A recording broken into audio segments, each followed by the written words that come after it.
Bonjour et bienvenue dans cette formation autour du portfolio du doctorant de l'école doctorale du Pacifique à l'UPF. Alors je vais vous accompagner pendant une vingtaine d'heures autour de cet outil, de cette chose qu'on va mettre en place, le portfolio.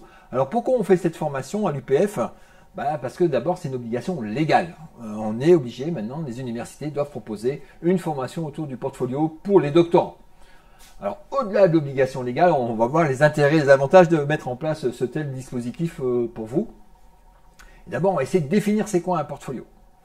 Un portfolio, c'est un ensemble c'est un dossier personnel, ça peut être un ensemble de papiers, ça peut être des documents numériques, des documents en ligne, un mélange de papiers, etc., qui représentent vos travaux ou l'évolution de vos travaux.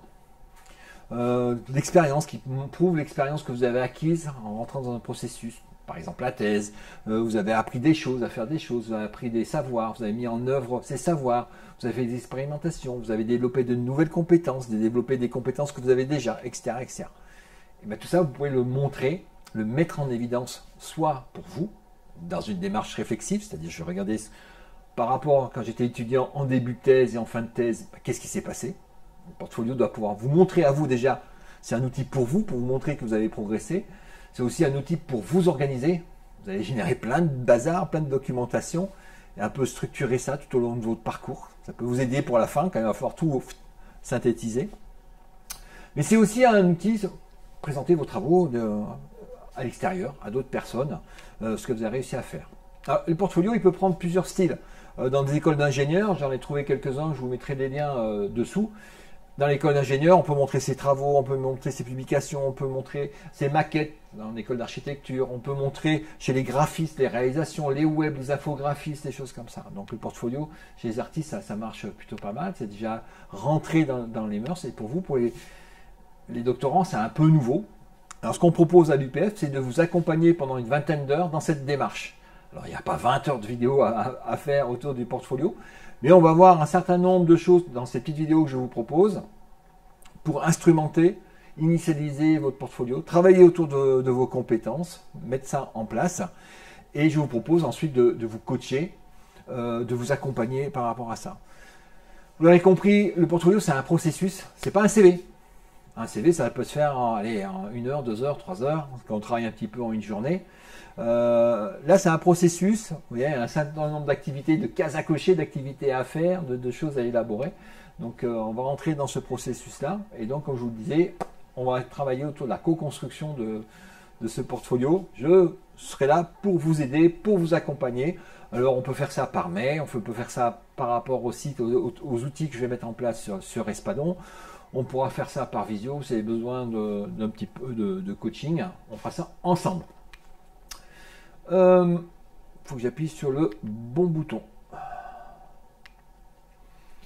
Alors, portfolio, c'est un outil polysémique. C'est-à-dire que pour les gens, ils peuvent avoir plusieurs représentations en fonction du niveau où on est dans les petites classes. C'est utilisé dans certains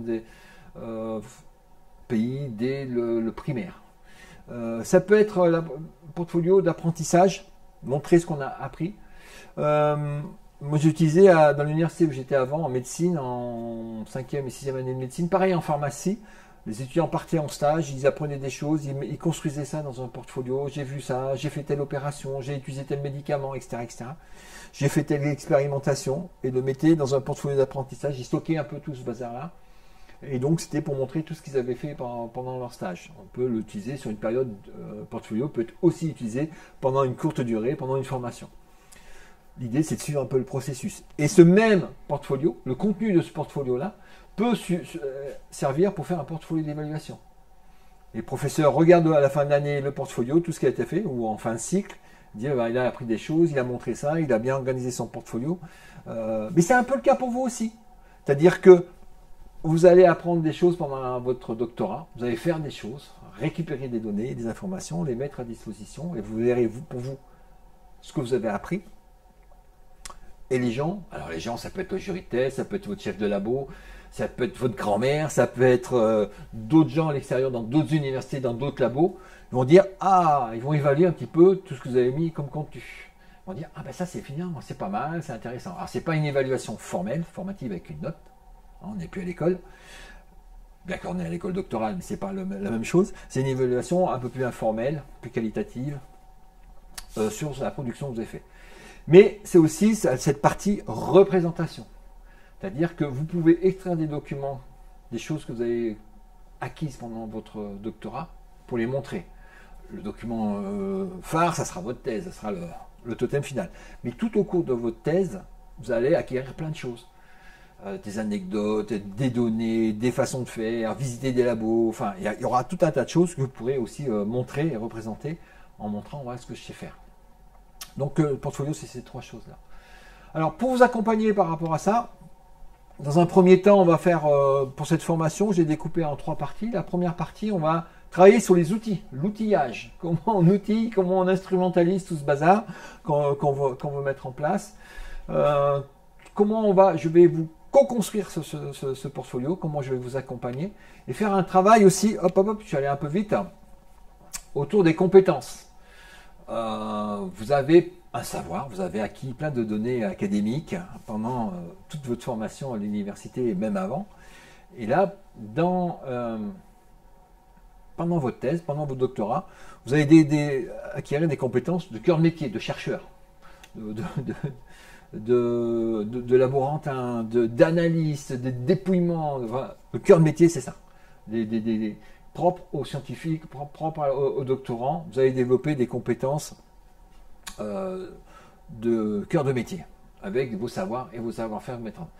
Vous allez développer des qualités personnelles et relationnelles. Vous allez interagir avec d'autres laboratoires, avec des gens, interviewer, rencontrer des chercheurs, d'autres doctorants, avec vos enseignants, etc., avec le monde extérieur. Donc vous allez développer des compétences autour de votre savoir-être. Vous allez aussi développer d'activités. Alors, faire des expérimentations, monter des projets, participer à une ANR, un Erasmus, gérer votre projet. Vous allez apprendre à mettre ça en œuvre. Donc là aussi, vous allez développer des compétences qui sont spécifiques. Et puis, il faut savoir les mettre en valeur. Parce que ces compétences-là dont je parle, c'est là-dessus que vous serez embauché par la suite. Ce n'est pas sur le titre de votre thèse. Peut-être une fois ou deux, mais c'est plutôt sur ce type de compétences que vous allez montrer. Ouais, je sais gérer une équipe, je sais gérer un projet, je sais discuter, je sais parler, je sais présenter. C'est ce type de compétences-là qui sont intéressantes à mettre en évidence dans votre portfolio. Et la dernière famille de compétences, c'est autour de tout ce qui est la stratégie, leadership, gestion, mener les équipes, mener les hommes, parce que même dans le doctorat, il y a des labos, il y a des étudiants qui viennent travailler avec vous, il y a des gens sur le terrain, il y a toujours un moment où il faut gérer, il faut arriver à montrer ça, comment on a fait ça. Donc voilà, on est parti pour une vingtaine d'heures ensemble, embarquons-nous. C'est parti autour du portfolio doctorant de l'école doctorale du Pacifique.